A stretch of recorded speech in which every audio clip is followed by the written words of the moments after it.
Welcome to our third Marvel Snap video of the day. They dropped a surprise patch on us that is largely client fixes and other improvements, but does have a couple of small card updates here that do impact power level and gameplay. So let's dive on into the details really quick and not waste anybody's time. If you want the full breakdown of the patch notes with details from Second Dinner directly, I'm going to link that in the video description down below.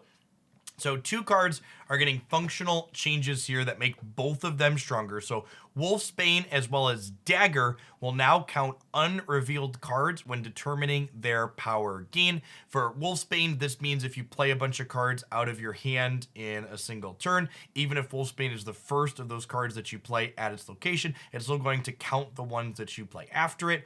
This could be interesting in some edge cases where maybe you have like cost reduction going on, where you like play Wolfsbane and Odin at the same location the same turn. Wolfsbane flips up, it'll count Odin even though Odin is still face down. Then Odin will flip up and trigger Wolfsbane yet again.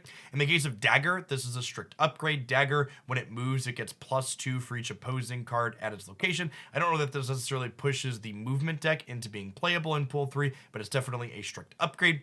We have a couple other functional changes here, one for gameplay and one for not. So Daredevil is now available in the third 3 card series 3, or card pool as we refer to it in the community. I believe it was actually already available in there, so I think this might be redundant. I know people have been opening this from Pool 3 boxes previously.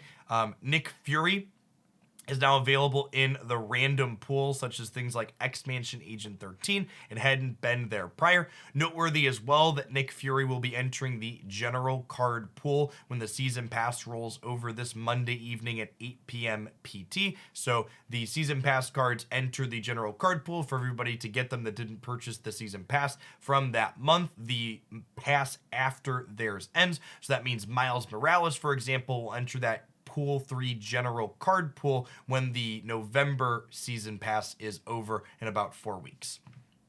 Up next, we have a couple of new features and other things. They've added titles, which are just a cosmetic thing similar to avatars or card backs where you set them and it appears when you load on into a game. I don't have any of these to show off because I assume we need to collect some before we can show them off, but there's a list of titles that you could appear that are fun and wacky in different ways.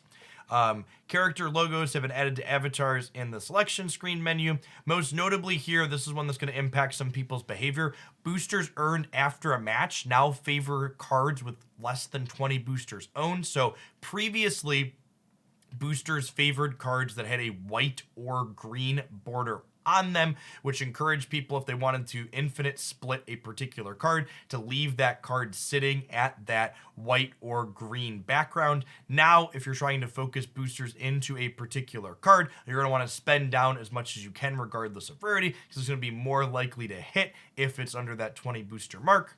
They added the ability to resize the window at 60 FPS on PC. There's a number of PC bug fix updates here. Interested to check that out for myself and see if it'll get me off of BlueStacks.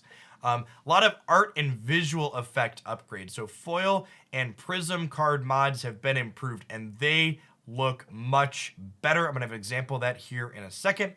We have other visual updates here and polish on a lot of things in the client. Good to see more of that. And so I have the new here on the left. I have the old on the right. You probably heard me complain about the ugly hexagon triangle split on a lot of things before.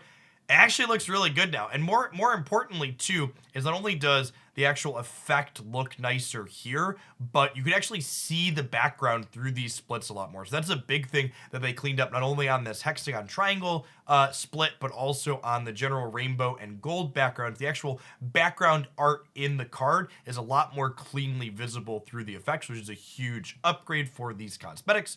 And finally, we got a screenshot here of the avatar screen with the character names on them.